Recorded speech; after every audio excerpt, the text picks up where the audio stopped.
Глава 2. Пассионарность. Необоримая сила. Выше было показано, что на людей, как особей вида Homo sapiens, влияют физические силы, как на все организмы биосферы. Но если тепловые или электромагнитные флуктуации ощущаемы на уровне организмов, то интересующие нас биохимические факторы поддаются описанию только на популяционном уровне, то есть на уровне этносов. Хотя они проявляются в поведении отдельных людей, но только эмпирическое обобщение широкого круга наблюдений позволяет дать дефиницию, необходимую для понимания процессов этногенеза, а также связи этнических феноменов с биосферными. Для начала отметим несомненный факт. Неравномерность распределения биохимической энергии живого вещества биосферы за историческое время должна была отразиться на поведении этнических коллективов в разные эпохи и в разных регионах. Эффект, производимый вариациями этой энергии, описан нами как особое свойство характера людей и назван пассионарностью. От латинского слова «passio» — страсть. Пассионарность — это характерологическая доминанта. Это непреоборимое внутреннее стремление, осознанное или чаще неосознанное, к деятельности, направленной на осуществление какой-либо цели, часто иллюзорной. Цель эта представляется пассионарной особи ценнее даже собственной жизни, а тем более жизни и счастья современников и соплеменников. Пассионарность отдельного человека может сопрягаться с любыми способностями, высокими, средними, малыми. Она не зависит от внешних воздействий, являясь чертой психической конституции данного человека. Она не имеет отношения к этике, одинаково легко порождая подвиги и преступления, творчество и разрушение, благо и зло, исключая только равнодушие. И она не делает человека героем, ведущим толпу, ибо большинство пассионариев находится в составе толпы, определяя ее патентность в ту или иную эпоху развития этноса. Модусы пассионарности разнообразны. Тут и гордость, стимулирующая жажду власти и славы в веках, тщеславие, толкающее на демагогию и творчество, алчность, порождающая скупцов-стяжателей, и ученых, копящих знания вместо денег, ревность, влекущая за собой жестокость и охрану очага, а в применении к идее, создающей фанатиков и мучеников. Поскольку речь идет об энергии, то моральные оценки неприменимы. Добрыми или злыми могут быть сознательные решения, а не импульсы. Хотя мы можем обнаружить феномен пассионарности на отдельных людях, ярких и тусклых, но убедительнее она видна на этнической истории. Когда прочие факторы взаимно компенсируются, выявляются статистические закономерности, отличающие этногенез от социогенеза и культурогенеза. При всем различии эпох и стран, модель пассионарности в этногенезе одна и та же. Проследим ее на разных примерах этнической истории Востока и Запада. Две биографии. Наиболее наглядные примеры. Но я сейчас не собираюсь излагать историю проблемы, это увело бы нас слишком далеко в сторону, а изложу просто ту концепцию, которую я положил в основу своей этнической истории. Я заметил следующее. Людям, как писал Максим Горький, нужно кусок хлеба, крышу над головой и женщину. Нормальному человеку сверх этого ничего не надо. Это Горький писал в сочинениях «Мои университеты» и «Сторож», и это действительно кажется правильным. Если вы, скажем, ежедневно имеете 3 котлеты, из которых съедаете 2,5 или даже 1 и оставляете для птичек полкотлеты, то зачем вам 48 котлет? Их некуда девать. Если вы имеете уютный домик с 3 или 4 комнатами, то зачем вам дворец из 56 комнат для одного человека? Ну, залы, кабинеты, но зачем такую массу? А ведь строят. Если вы имеете достаточно денег, чтобы удовлетворить все свои потребности, прокормить жену, детей, себя, выпить в праздник и просто вечером, как и когда вам вздумается, и на все это денег хватает, зачем вам огромные вклады в банки? Что они вам дают? Да ничего. И действительно, нормальное течение жизни организма, как представители вида Homo sapiens, не предполагает ничего другого, кроме этого. И однако посмотрим, как вели себя хорошо известные исторические деятели. Я имею в виду не великих людей, а тех, от которых остались биографии. Они не обязательно должны были занимать высокое положение, но биография должна быть описана четко и ясно. Вот жил Александр Филиппович Македонский в Македонии, в городе Пелла, и был он по должности царем. Должность эта оплачивалась не очень богато, поскольку Македония была страна не очень большая, но все-таки дворец у него был. Конь у него был самый лучший, Буцефал. 2 собаки у него были прекрасные, Геро и Алло. Их выпускали на медведя, и собака одна брала медведя. Могучие собаки. Друзей у него было много, и хорошие друзья, а приближенные царя назывались товарищи, гетеры. Например, товарищ Парменион или товарищ Филота — гетеры. Это была очень высокая должность, товарищ. Их было немного, но опять-таки для охоты и для всякого рода веселого времяпрепровождения хватало. Развлечения у царя тоже были в избытке, потому что в македонинках, гречанках и ливийках недостатка не ощущалось.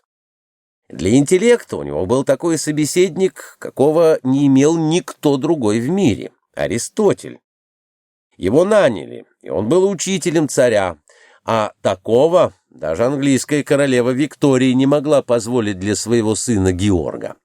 Спрашивается, и чего ради Александр Филиппович пошел сначала на Грецию, потом на Персию, потом на Среднюю Азию, а потом на Индию? Чего ему не хватало? Обычно говорят, что на Александра Македонского оказал влияние греческий торговый капитал.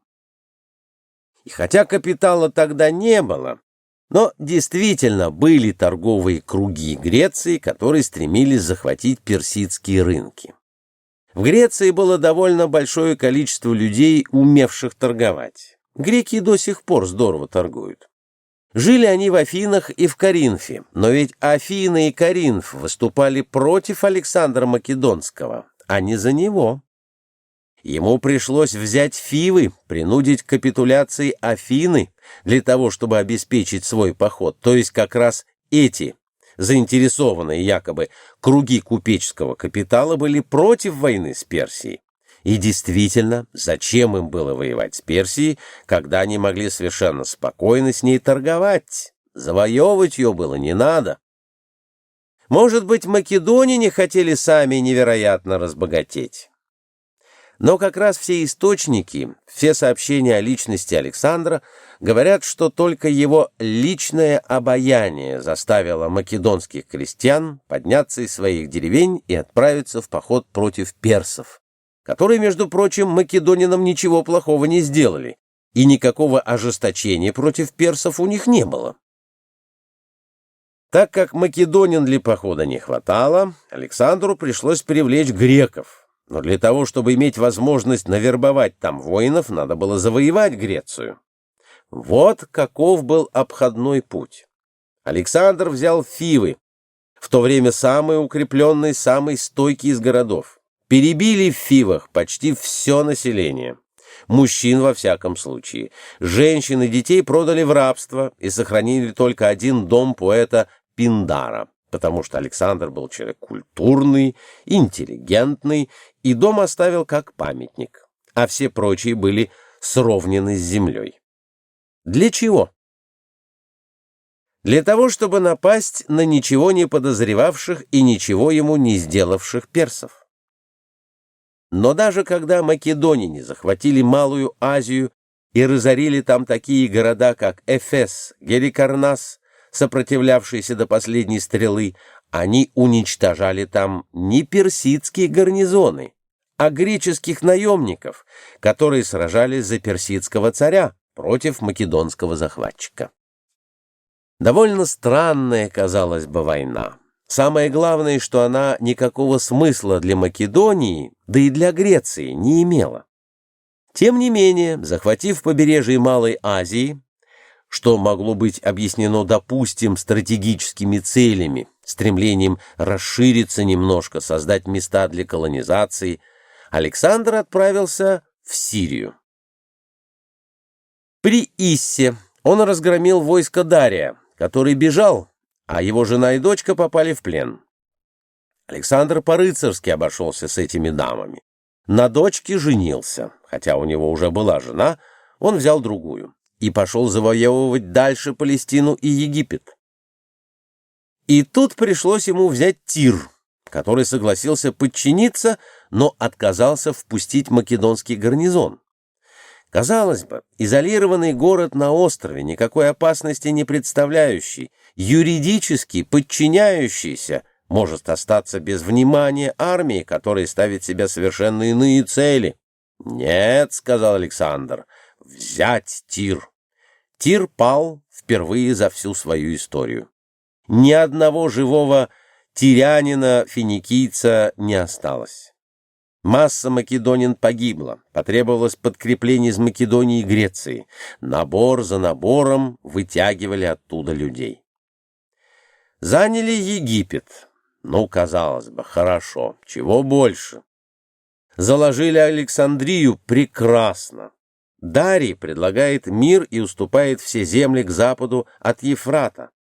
Парменион говорит: «Если бы я был Александром, я бы на это согласился». Александр отвечает: «И я бы на это согласился, если бы был Парменионом. Вперед, на восток!» Все в ужасе и удивлении. Неизвестно, зачем идут на восток. Разбивают персидскую армию на широкой равнине Гавгамел между Тигром и Ефратом. Вторгаются в Персию через проходы, теряя людей, потому что персы сопротивлялись отчаянно, но их просто мало было. Берут город Персиполь, по-персидски называемый Истахр.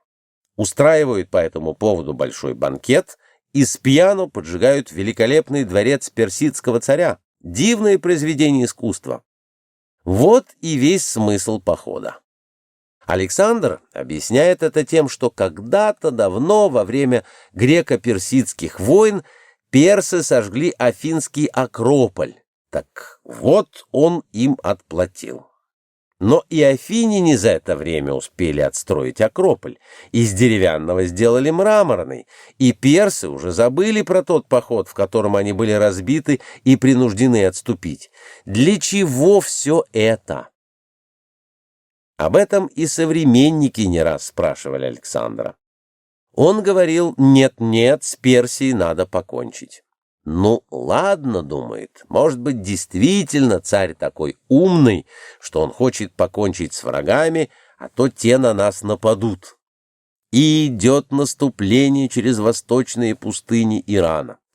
Жара, жажда мучит, духота, пыль. Всадники наскакивают внезапно, стреляют из длинных луков, а македоняне за ними угнаться не могут, падают, отбиваются. В общем, Дария III убили собственные люди. Македоняне поймали убийцу, распяли его на кресте. Ну, успокойся на этом. Нет, говорит, за рекой Оксус лежит Согдиана, то есть Средняя Азия. Мы должны взять все эти города. Ему говорят: Александр, побойся Бога. А как я могу бояться Бога, говорит. Когда я был в Египте, мне объяснили, что мой отец — это бог Зевс. Брось, говорят, царь. Да ведь я сам стоял на часах, когда твой отец Филипп ходил к твоей матери. Какой у тебя отец Зевс? Что ты на мать клевещешь? А, говорит, не признаете? Ну, я вам покажу. Вперед! Один за другим падают среднеазиатские города. Сопротивлялись они отчаянно, так как не сопротивлялся Запад, так как не могли сопротивляться персы. Самарканд, например, отпраздновал свой юбилей. Юбилей, вы думаете, чего? Разрушение его македонскими войсками? И македоняне двигаются дальше, беспощадно расправляясь с местным населением. Доходят до Сыр-Дарьи. Неукротимые отступившие персы и сагдийцы уходят за Сыр-Дарью и начинают вести партизанскую войну. Со степной партизанской войной македоняне не могут справиться и решают захватить горные районы современного Афганистана, Бактрии. А там горы высокие, крутые, отвесные. На высоте стоят замки, к которым ведут тропинки, вырубленные в скале так, что может пройти только один человек. Сколько бы человек по этой тропинке не пускали, один, стоящий у ворот, их всех убьет. То есть замки фактически неприступны. Пища впрок заготовлена, дожди там идут часто, так что в большие бассейны, в цистерны собирают воду. А осаждающим в ущельях есть нечего. Александр приказал взять замки. Но как? Нашли выход. Поймали красавицу Раушанак, в переводе «блистательная», но всем она известна как Роксана. И Александр на ней женился, а замки обложил, не давая людям оттуда выйти. А им тоже сидеть в осаде неохота. Сказали: ах, он женился на нашей княжне, а первых жен в сторону. Если так, тогда он наш родственник, тогда мы согласимся ему подчиняться, только чтобы он к нам в замки не ходил. Ну, тут он согласился, потому что ему предложили завоевать Индию. Там шла междоусобная война. Он помог слабейшему, победил сильного, разгромил его пехоту и боевых слонов. Потери были большие. Но слонов македоняне сумели обезвредить следующим образом. Десяток наиболее храбрых юношей с тяжелыми ножами бегут на слона и пробегают между его ног. Слон их давит и хоботом ловит, но из 10 один успевает добежать до задних ног и перерезать поджилки. Все, со слоном кончено. Довольно невыгодный способ войны, но тем не менее победа была одержана, и Александр пошел дальше, в Бенгалию. В Бенгалии подняли шум индусы, что идет какой-то страшный завоеватель, который все уничтожает. Брамины объявили священную войну. В джунглях забили барабаны, и македонский лагерь оказался окруженным. Тут солдаты заорали: «Царь, куда ты нас ведешь? Что нам сделали эти индусы? Зачем они нам? Мы ничего от них не хотим, мы даже добычу, которую берем в этих отдаленных странах, не можем отправить по почте домой, потому что посылки крадут интенданты по пути. Эта война нам совершенно не нужна, веди нас назад, царь. Мы тебя любим, но хватит». Александр долго их уговаривал, но потом принужден был смириться перед волей всего войска, причем ни одного человека не было, который бы поддержал своего горячо любимого царя. Гетера, его товарищи, были отнюдь не подхалимы. Они резали ему правду в лицо и говорили: «Незачем идти, гибель будет». Указывали на превосходящие силы противника и, самое главное, на бессмысленность войны. С огромными потерями при отступлении вдоль Инда, когда пришлось брать каждый город, пробилась македонская армия к устью Инда. Раненых и больных положили на корабли и отправили через Персидский залив. По дороге они массами умирали от жары и от безводья. Здоровые пошли через Керманскую пустыню. Кое-кто дошел до Месопотамии.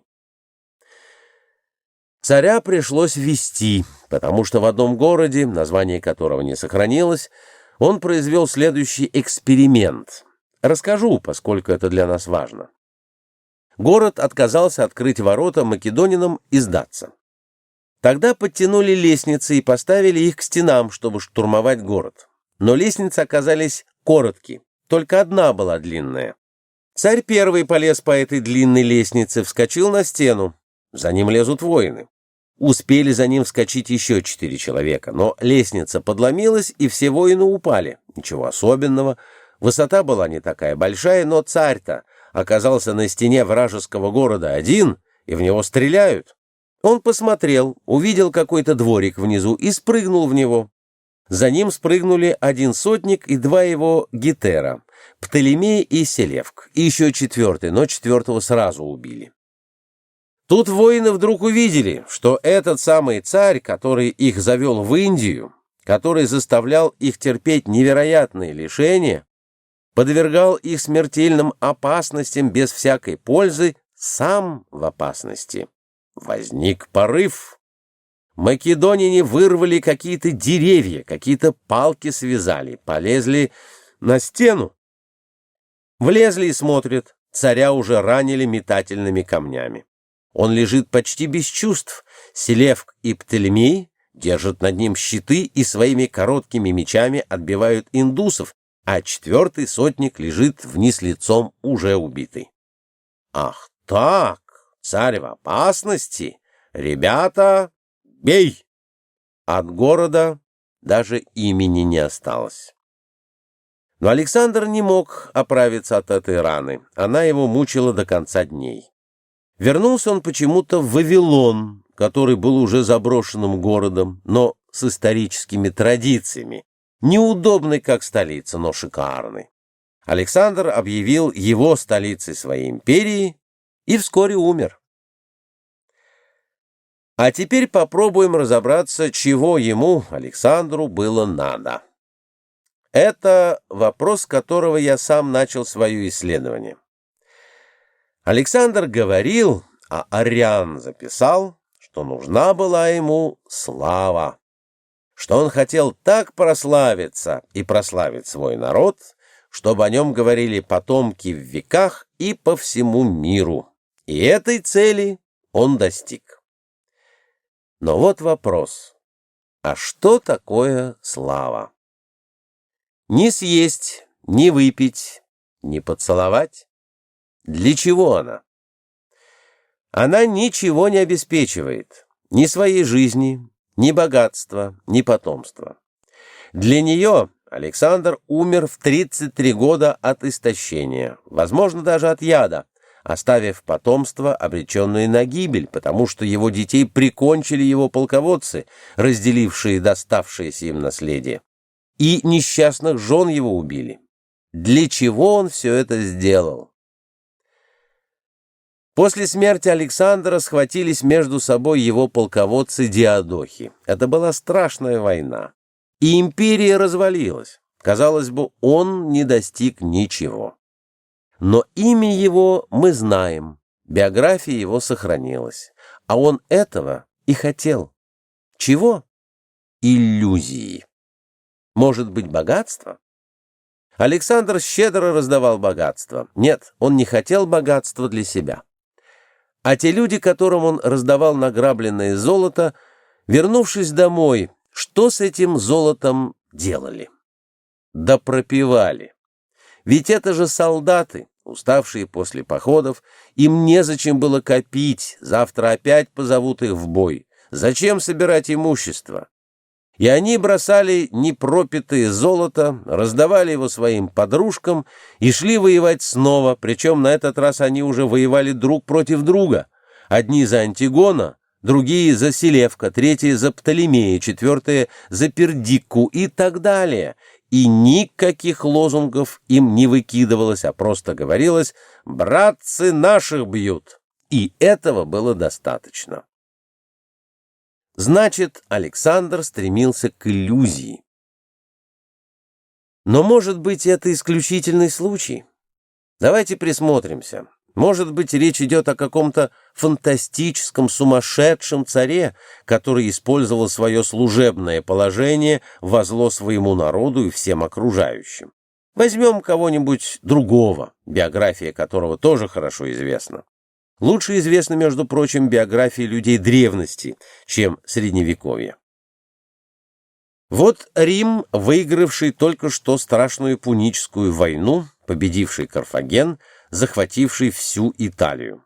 Богатый город, растущий, с дворцами, с веселыми площадями, где шутили мимы, где показывали забавные фокусы, с театрами, где великолепные актеры надевали маски, а актрисы плясали на канатах цирка. Жил в этом городе аристократ Луций Корнелий Сулла. Все у него было. И сам он был человек веселый, остроумный, и храбрый, и красивый. И приятели у него были. И еще больше приятельниц, но жизнь ему была не в сладость, потому что Рим вел войну с нумидийским царем Югуртой где-то далеко в Африке, и победу одерживал там народный трибун Кай Марий. Марий был человек коренастый, рыжеватый, с широким лицом, грубый, отнюдь не остроумный, но очень умный, прекрасный организатор, великолепный вождь. Связан он был со всадниками, то есть с богатыми людьми Рима, которые давали ему деньги под эти военные операции, а он возвращал их с процентами, грабя побежденных, и себе оставлял достаточно. Марий считался первым полководцем и умнейшим человеком в Риме. И Суллу заело: почему Марий, а не я? И вот что он сделал. Попросился к Марию офицером. Ну, это можно было устроить. Ему устроили. Связи у него в Сенате были большие. Послали его. Марий ему говорит: пожалуйста, останьтесь при штабе, Луций Корнелий. А тот говорит: нет, а мне бы на передовую. Странно, но если хотите, то поезжайте. Поехал и совершил чудеса храбрости. В атаке своей римской конницы опрокинул нумидийскую конницу. Причем откуда он достал римлян, которые так хорошо умели ездить верхом, не знаю, никто не объясняет. Но он как-то сумел воодушевить свою конницу настолько, что она сломила свирепых берберов, предков нынешних алжирцев. Югурта бежал в Марокко, к мавританскому царю Бокху. Сулла отправился туда, как парламентер, и потребовал выдачи Югурты. Пригрозил Бокху. Так сумел его запугать, что ему выдали гостя в цепях, что для Востока считалось самым страшным и позорным. Он привез несчастного Югурту в Рим, запихали его в подземную темницу, заткнули камнем, и до сих пор Югурта там. Какая выгода была от этого Сулле? Деньги? Нет, деньги получил Марий. Весь поход он собирал контрибуции с населения, страшно грабил всех, все деньги попадали к нему. Он их и распределял. Сулла ничего не получил, только какие-то наградные, мелочь, которые в его бюджете ничего не значили. Но он получил возможность ходить по форуму в толпе и говорить: нет, все-таки Марий дурак, а герой-то я. И больше ничего. Ну, некоторые подпевали: да, Сулла-то наш молодец. А некоторые говорили: да ну его, хвостунишка, вот Марий. И Суллу это злило еще больше. Поэтому, когда кимвры и тевтоны, кимвры — это галлы, кельты, а тевтоны — германцы, перешли через проходы в Альпах, ворвались в Северную Италию, чтобы уничтожить Рим, и против них были брошены все римские войска, то Сулла попросился опять. Ему сказали: ну ладно, раз ты такой смелый, давай. Он отправился, вызвал вождя кимвров на поединок и перед войском его заколол. Отчаянный жест. После этого римляне одержали победу. Сулла явился и говорит: ну что, видели? Ну что ваш Марий? Мешок он на ножках, а вот я... И никакой другой выгоды от этого не имел. После этого случилось для римлян несчастье. Надо сказать, что они вели себя в завоеванных странах по-хамски, обдирали население как могли, и поэтому никакой популярности у них не было. И когда царь понтийский Митридат выступил против Рима как освободитель Востока, то ему удалось перебить огромное количество римлян, рассеянных в Малой Азии и в Греции. Война эта была с нашей точки зрения странная. Понтийское царство включало в себя восточную часть южного берега Крыма, примерно от Феодосии до Керчи, Таманский полуостров и узкую полоску южного берега Черного моря, там, где Трапезунд и Синоп, между горами и морем.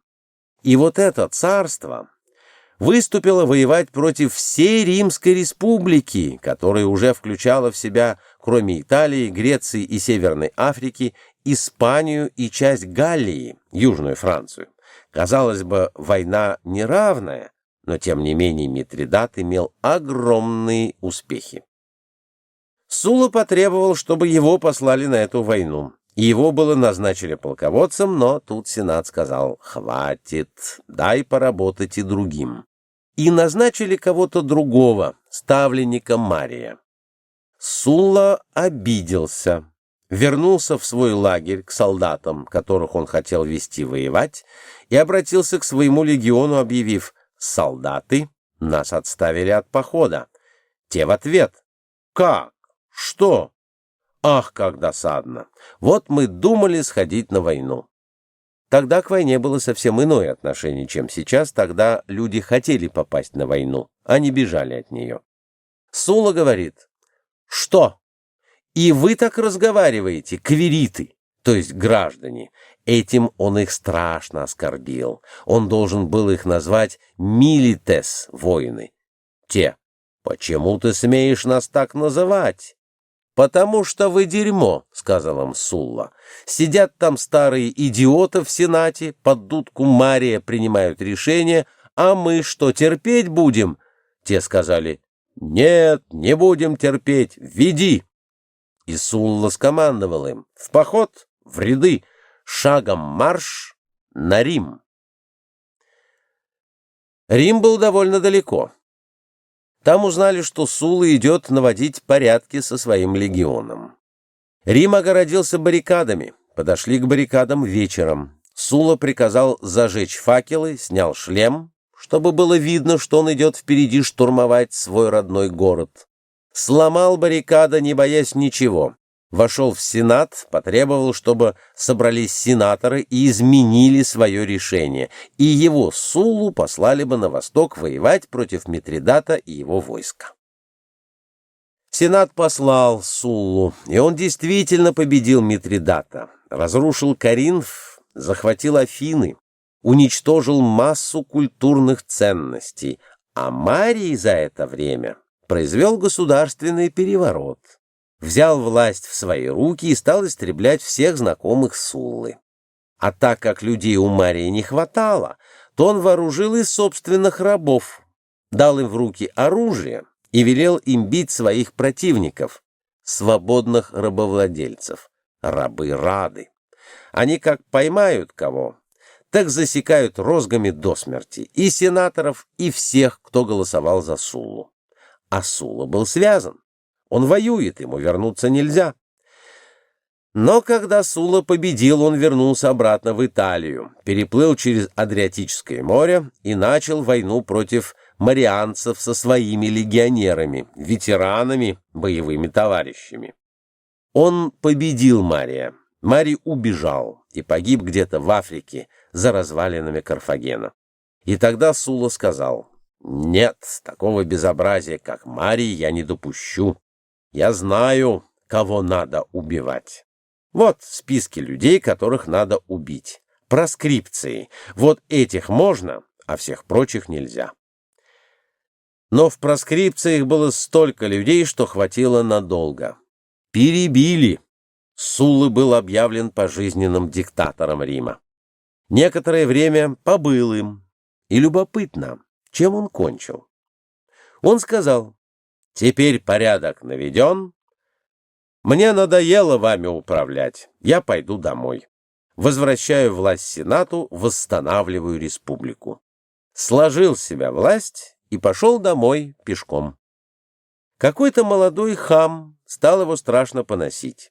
Сула только посмотрел на него и говорит: «Знаешь, из-за таких, как ты, следующий диктатор уже не снимет с себя власть, и ушел домой, где довольно быстро умер. Тот же самый вопрос. Для чего он все это затевал? Чего ему надо было? Он объяснил это сам, и Плутарх записал. Зависть у него была сначала к Марию, а потом во время восточного похода к Александру Македонскому. Он хотел превзойти Александра Македонского. Это, конечно, было невозможно, но, во всяком случае, желание такое у него было, и ради этого он пожертвовал и Афинами, и Пергамом, и жизнью многих греков, и своими друзьями, и своими легионерами, и всем на свете пожертвовал бы. А потом, когда он удовлетворил свое желание и решил, что о нем уже не забудут, и ведь действительно не забыли, помним, он пошел домой. И там тихо и спокойно развлекался, как всякий богатый римлянин. Вино пил, принимал у себя гостей, сам ходил в гости. И вскоре умер, потому что заразился на Востоке очень тяжелой инфекционной болезнью. Он даже жизнью пожертвовал для удовлетворения. Чего? Своей прихоти. Но ведь из-за этого какие события произошли? Грандиозные. Я бегло описал две биографии людей, так сказать, высокопоставленных. Это вовсе не значит, что люди этого типа и этого склада обязательно должны занимать высокое положение, просто о них сохранились сведения в истории. Забыто о массе других, которые поддерживали Александра или мешали ему, которые поддерживали Суллу или Мария. И которые тоже делали это вопреки своим интересам, потому что всегда можно было легко отстраниться от политики, не делать вовсе ничего, а сидеть дома, гонять свиней в дубравах, возделывать поле, смотреть с собственной милой женой на закат, нянчить ребятишек. Такого человека никто бы не трогал. Но почему-то появлялись люди, которые требовали для себя чего-то большего. Они-то и производили шум в истории. Импульс один, цели различны. И если мы обратимся к более поздним временам, увидим то же самое. Вот, например, завоевание Испании Америки. Кто шел в конкистадоры? Кто ехал после Колумба за море с Кортесом, Писарро, Quesадой, Карвахалем, Вальдивией в страшные американские джунгли Юкатана, благословенные Чили, где арауканы победили испанцев и сохранили свою независимость до освобождения Америки и до создания Чилийской республики. Самое опасное место было в Чили. Индейские женщины очень красивы. И поэтому испанцы, которые воевали против арауканов, насельников Южного Чили, женились на местных женщинах. Но зачем они туда пошли? Я посмотрел статистику. Статистика эта, правда, касается не Америки, а Филиппин, другой испанской колонии. Так вот, 85% приезжавших испанцев умирало в первый же год. От болезней, от недоедания. Некоторых убивали в стычках с туземцами, некоторых в скандалах с начальством, потому что в этих отдаленных местах произвол начальства был невероятный, и любой неугодный человек мог быть осужден за что угодно и казнен. В общем, 85% шли на смерть, а из тех 15%, которые возвращались, вероятно, 14% были безнадежно больны, потому что настолько переутомлялись, что уже любой грипп мог человека свалить и дать хроническую болезнь. Да, золото они привозили.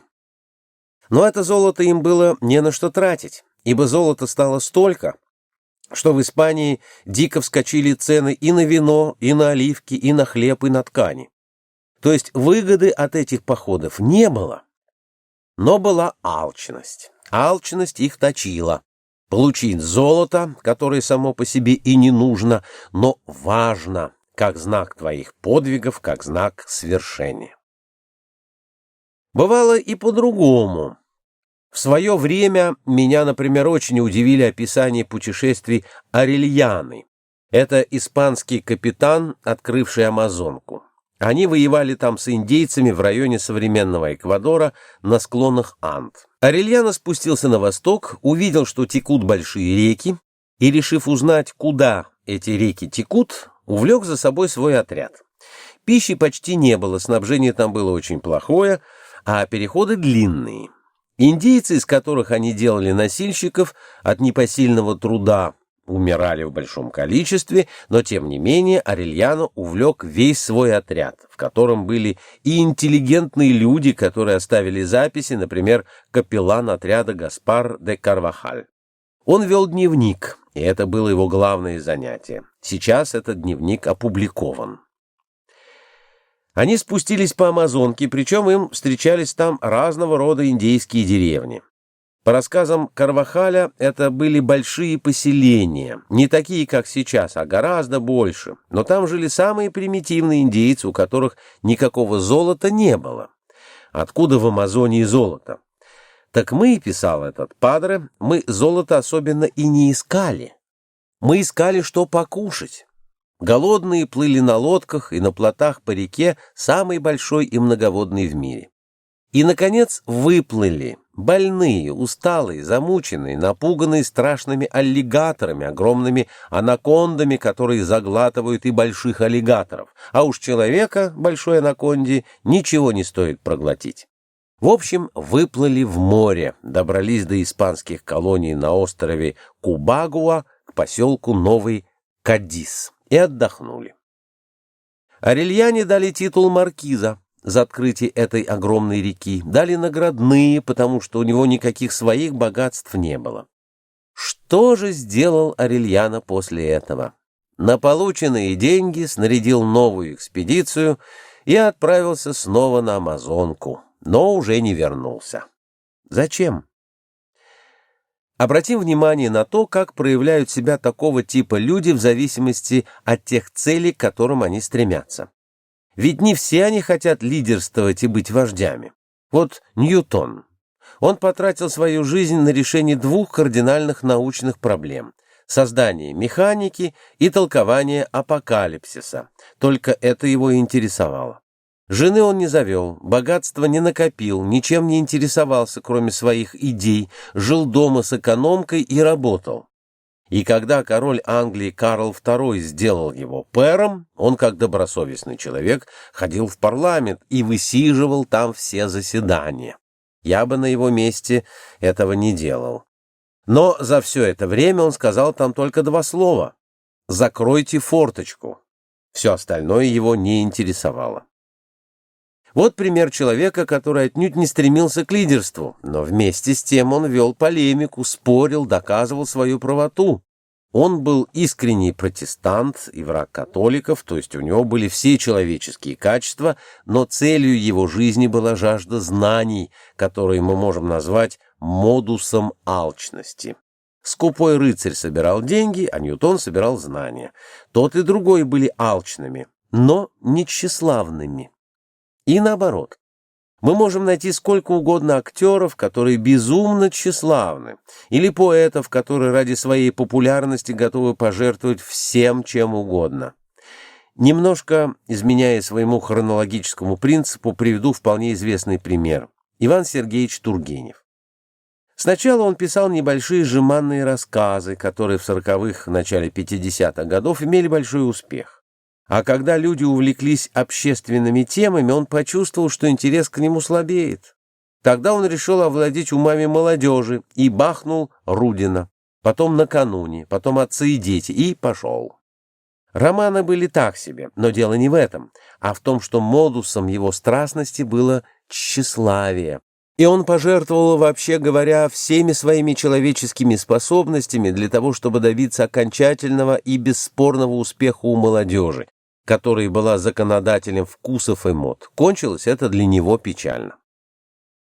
После пушкинского юбилея 1880 года, когда лавры кумира, читающие русской публике, неожиданно для Тургенева перешли к Федору Михайловичу Достоевскому, в письме к Боткину он написал, что вот ему не везет, денег из имения поступает мало, Виардо ему изменяет, публика его не понимает и не принимает. а она действительно его не приняла после Базарова. И он едет в имение, чтобы навсегда оставить мечту. Дальше самое важное. А счастье, под которым я понимаю легкое расположение духа, проистекающее из сознания удовлетворительного течения дел. Типичная психология человека тщеславного. Ему надо, чтобы его хвалили. История зафиксировала и крайне экстремальные случаи поведения людей, когда они до такой степени влюбляются в свой идеал, что жертвуют ради него жизнью. А это совсем нецелесообразно с нормальной точки зрения. Жанна д'Арк была девушкой очень впечатлительной и очень патриотической. Несмотря на то, что она по-французски плохо говорила, она решила спасти Францию, и, как известно, она ее спасла. Но все-таки после того, как она освободила Орлеан и короновала Карла в Реймсе, превратив его из дофина в законного короля, она попросила, чтобы ее отпустили. Она не стремилась к тому, чтобы занять место при дворе. Ее не отпустили, и дальнейшая ее судьба была печальна.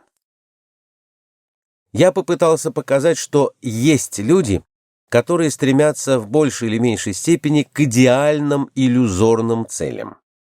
Мнение, что все люди стремятся исключительно к личной выгоде, и что если они рискуют жизнью, то только ради получения денег или прочной материальной выгоды, это мнение не Маркса с Энгельсом, а барона Гольбаха, французского материалиста XVIII века, который считается вульгарным материалистом и никакого отношения к марксизму не имеет. Это тот материализм, который Марксом и Энгельсом преодолен. А если так, то мы можем совершенно спокойно поставить вопрос о том, как же понять это самое что-то, качество, толкающее людей на следование иллюзорным, а не реальным целям. Что это за страсть, которая иногда оказывается сильнее самого инстинкта самосохранения? От слова «страсть», латинское «passio», я это качество и назвал пассионарностью, а его носителей – пассионариями.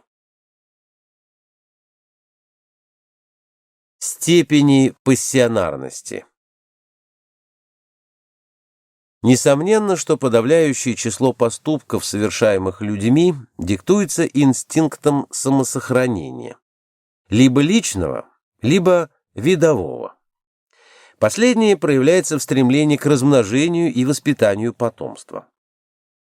Однако пассионарность имеет обратный вектор, ибо заставляет людей жертвовать собой и своим потомством, которое либо не рождается, либо находится в полном пренебрежении ради иллюзорных вожделений, честолюбия, тщеславия, гордости, алчности, ревности и прочих страстей. Следовательно, мы можем рассматривать пассионарность как антиинстинкт или инстинкт с обратным знаком. Как инстинктивные, так и пассионарные импульсы регулируются в эмоциональной сфере. Но ведь психическая деятельность охватывает и сознание. Значит, нам следует отыскать в области сознания такое деление импульсов, которое можно было бы сопоставить с описанным выше. Иными словами, все импульсы должны быть разбиты на два разряда. А. Импульсы, направленные к сохранению жизни, и Б. Импульсы, направленные к принесению жизни в жертву идеалу, далекому прогнозу, часто иллюзорному. Для удобства отсчета обозначим импульсы жизнеутверждающие знаком плюс, а импульсы жертвенные, естественно, знаком минус. Тогда эти параметры можно развернуть в плоскостную проекцию, похожую на привычную систему декартовых координат, причем отметим, что положительные – это не значит хорошие или полезные, а отрицательные – плохие. Ведь в физике катионы и анионы, а в химии кислоты и щелочи качественных оценок не имеют. Вообще надо отметить, что только в общественной форме движения материи есть смысл противопоставлять прогресс застою и регрессу. Поиски осмысления цели в дискретных процессах природы – неуместная телеология. Как горообразование в геологии ничем не лучше денудации, или зачатие и рождение – такие же акты жизни организма, как смерть, так и в этнических процессах отсутствует критерий лучшего. Однако это не значит, что в этногенезе нет системы движения и даже развития. Это значит лишь, что нет переда и зада. В любом колебательном движении есть только ритм и большая или меньшая напряженность. Так условимся же о терминах. Положительным импульсом сознания будет только безудержный эгоизм, требующий для осуществления себя, как цели рассудка и воли. Под рассудком мы условимся понимать способность выбора реакции при условиях, допускающих это, а под волей способность производить поступки согласно сделанному выбору. Следовательно, из этого разряда исключаются все тактильные и рефлекторные действия особи, равно как и поступки, совершенные по принуждению других людей или достаточно весомых обстоятельств. Но ведь внутреннее давление, императив либо инстинкта, либо пассионарности, также детерминирует поведение. Значит, и его надо исключить наряду с давлением этнического поля и традиций. Для свободных или эгоистичных импульсов остается небольшая, но строго очерченная область, та, где человек несет за свои поступки моральную и юридическую ответственность. Тут мы опять сталкиваемся с невозможностью дать дефиницию практически ненужную. Коллективный опыт человечества четко отличает вынужденные поступки от преступлений. Убийство при самозащите отличается от убийства с целью грабежа или мести, обольщение от изнасилования и так далее. В середине прошлого века делались попытки отождествить такие поступки, но это было беспочвенное резонерство. В наше время очевидно, что, сколь бы ни была разумна забота человека о себе, она не дает ему оснований сознательно нарушать права соседей или коллектива. Разумному эгоизму противостоит группа импульсов с обратным вектором. Она всем хорошо известна, как, впрочем, и пассионарность, но также никогда не выделялась в единый разряд. У всех людей имеется искреннее влечение к истине, стремление составить о предмете адекватное представление, к красоте, тому, что нравится без предвзятости, и к справедливости, соответствии морали и этики. Это влечение сильно варьирует в силе импульса и всегда ограничивается постоянно действующим разумным эгоизмом, но в ряде случаев оказывается более мощным и приводит к гибели не менее неуклонно, чем пассионарность. В сфере сознания оно как бы является аналогом пассионарности и, следовательно, имеет тот же знак. Назовем его аттрактивностью, от латинского attractio – влечение. Природа аттрактивности не ясна, но соотношение ее с инстинктивными импульсами самосохранения и с пассионарностью такое же, как в лодке соотношение двигателя, мотора и руля. Главным образом соотносится с ними разумный эгоизм, антипод аттрактивности. Поэтому мы можем положить выделенные нами разряды импульсов на оси координат. Подсознание на абсциссу, сознание на ординату. Тогда мы получим психологическую классификацию, пригодную для решения нашей задачи. Но нужно ли такое сложное построение и для чего? Соотношение разрядов импульсов. В биологической природе инстинктивных импульсов можно не сомневаться. Как желание долго жить, так и тяга к воссозданию себя через потомство – биологический признак, свойственный человеку как виду. Но если так, то его величина в смысле воздействия на поступки особи должна быть стабильна. Это значит, что тяга человека к жизни у всех людей, живущих, живших и имеющих жить, в каждом отдельном случае одна и та же. На первый взгляд это противоречит наблюдаемой действительности. В самом деле есть сколько угодно людей, не ценящих жизнь настолько, что они идут добровольно на войну. Бывают случаи самоубийства. Родители сплошь и рядом бросают детей на произвол судьбы, а иной раз и убивают. И это наряду с дезертирами, уклоняющимися от войны, с теми, кто ради спасения жизни терпит всевозможные оскорбления, унижения и даже рабское состояние, родителями, отдающими жизнь за детей, часто недостойных и неблагодарных. Огромный разброс данных.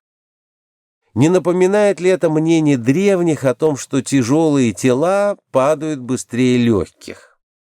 Только опыт Галилея доказал, что сила тяжести равно действует на пушинку и чугунное ядро, а разница в скорости падения зависит от постороннего явления, сопротивления воздушной среды.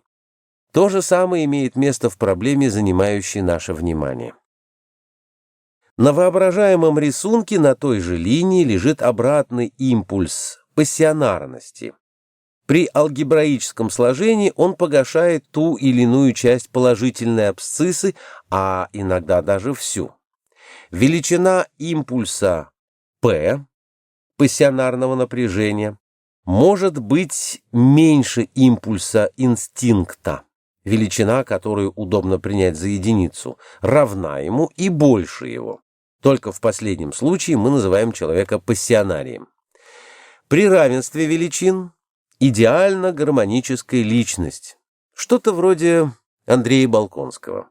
Я беру в качестве примера такого литературного героя, который все выполняет очень хорошо. Он и прекрасный полковник, и заботливый помещик, хранитель своей дворянской чести, верный муж своей первой жены, верный жених своей новой невесты. Абсолютно гармоническая личность. Причем и работает он хорошо. Не за страх, а за совесть. Но ничего лишнего он не сделает. Это вам не Наполеон, который так же, как и Александр Македонский, неизвестно для чего завоевывал страну за страной, и даже такие страны, которые он явно не мог удержать, например, Испанию или Россию. Наполеон бросал людей на смерть ради иллюзии, ради славы Франции, как он говорил, а по существу ради собственного властолюбия. Андрей Болконский ничего такого не сделает. Он хороший человек. У него все приведено в ажур. Он делает только то, что надо, и делает хорошо. Достойный уважения человек. Но есть еще и субпассионарии, у которых пассионарность меньше, чем импульс инстинкта. Для иллюстрации опять-таки приведу литературные образы, всем хорошо известные. Это герои Чехова. У них как будто все хорошо, а чего-то все-таки не хватает. Порядочный, образованный человек, учитель, но в футляре. Хороший врач, много работает, но Ионыч. И самому ему скучно, чеховскому герою, и кругом него всем скучно. Все чеховские персонажи, или почти все, которых я помню, это образы субпассионарные. У них тоже есть кое-какие пассионарные замыслы, и такие герои мечтают выиграть, например, у соседа партию в шахматы. Это удовлетворяет их тщеславие. Наличие субпассионариев для этноса так же важно, как и наличие пассионариев, потому что они составляют известную часть этнической системы. Если их становится очень много, то они начинают резко тормозить своих духовных и политических вождей, твердя им: что вы, как бы чего ни вышло. С такими людьми совершенно невозможно предпринять какую-нибудь крупную акцию. Об акции агрессивного характера здесь уже и говорить нечего, также и оборонительного. Эти люди и защищать-то себя не могут. Впрочем, и субпассионарии разные. Доза пассионарности может быть столь мала, что не погашает даже самых простых инстинктов и рефлексов. Вот хочется человеку выпить, а у него только рубль. Он бежит и скидывается на троих, чтобы только выпить. А этот рубль у него последний, и дадут-то ему выпить чуть-чуть. И, в общем, это его не удовлетворяет, но, поскольку сложился привычный условный рефлекс, его тянет к выпивке, и он забывает обо всем. Таковы босяки из ранних рассказов Алексея Максимовича Горького. Еще ниже — кретины и дегенераты. А если пассионарное напряжение выше инстинктивного, тогда точка, обозначающая психологический статус особи, сместится на отрицательную ветвь абсциссы. Здесь будут находиться конкистадоры и землепроходцы, поэты и ересиархи, наконец, инициативные фигуры вроде Цезаря и Наполеона. Как правило, их очень немного, но их энергия позволяет им развивать бешеную деятельность, фиксируемую везде, где есть историческая литература, письменная или устная. Сравнительное изучение кучности событий дает первое приближение определения величины пассионарного напряжения. Ту же последовательность мы наблюдаем в сознательных импульсах, отложенных на ординате. Разумный эгоизм, то есть принцип «все для меня», имеет в лимите стабильную величину, но он умеряется аттрактивностью, которая либо меньше единицы, за которую мы принимаем импульс себелюбия, либо равна ей, либо больше ее. В последнем случае мы наблюдаем жертвенных ученых, художников, бросающих карьеру ради искусства, правдолюбцев, отстаивающих справедливость с риском для жизни. Короче говоря, тип Дон Кихота в разных концентрациях. Значит, реальное поведение особи, которое мы имеем возможность наблюдать, складывается из двух постоянных положительных величин – инстинктивность и разумный эгоизм, и двух переменных отрицательных – пассионарность и аттрактивность. Следовательно, только последние определяют наблюдаемое в действительности разнообразие поведенческих категорий. Заразительность пассионарности. Кроме того, пассионарность имеет еще одно качество, которое чрезвычайно важно. Она заразительна. Пассионарность ведет себя как электричество при индуцировании соседнего тела. Это еще Толстой отметил в «Войне и мире», что когда в цепи солдат кто-то крикнет «Ура!», то цепь бросается вперед, а когда крикнут «Отрезаны!», то все бегут назад. Я воевал. И могу вам сказать, что во время боя никаких криков не слышно. И тем не менее наблюдение Толстого совершенно правильно. В чем же дело? Приведу простой пример. Мы знаем, что есть полководцы очень опытные, очень стратегически подготовленные, но которые совершенно не умеют увлечь солдат в битву. Я беру военную историю, потому что это самая яркая иллюстрация. Там, где человек рискует жизнью, там все процессы обострены до предела. А нам надо понять крайности, для того, чтобы потом вернуться к бытовым ситуациям. Вот был у нас генерал Барклай де Толли Веймар.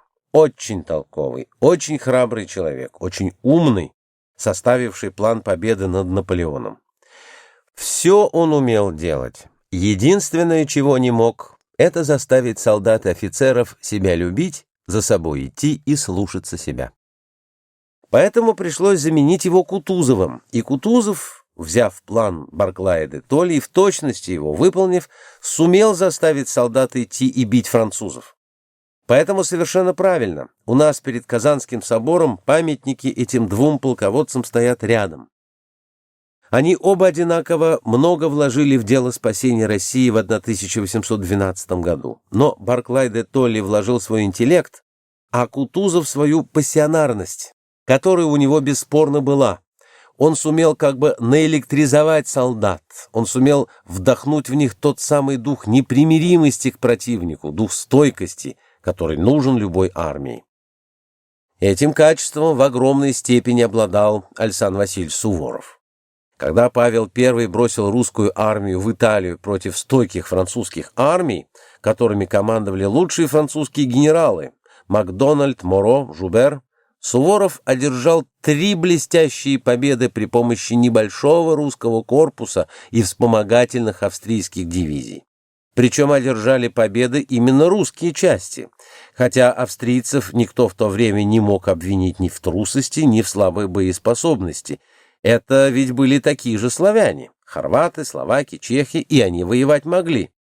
Но решающими ударами, которыми были опрокинуты французские гренадеры, руководил Суворов, и сделаны они были русскими. Он вдохнул в своих солдат волю к победе, как говорят обычно, а на нашем языке пассионарность, которая была у него самого. Вы скажете, а может быть дело не в Суворове, просто русские солдаты были такие хорошие? Ладно.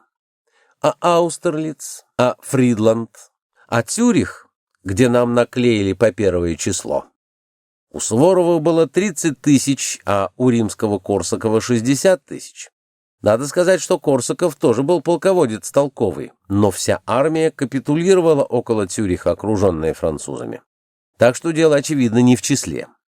Но почему же австрийцы сражались хуже? Очевидно, потому что русские были Суворову понятны, и он был им понятен, а австрийцам он был непонятен. Это гипотеза, но применим ее дальше.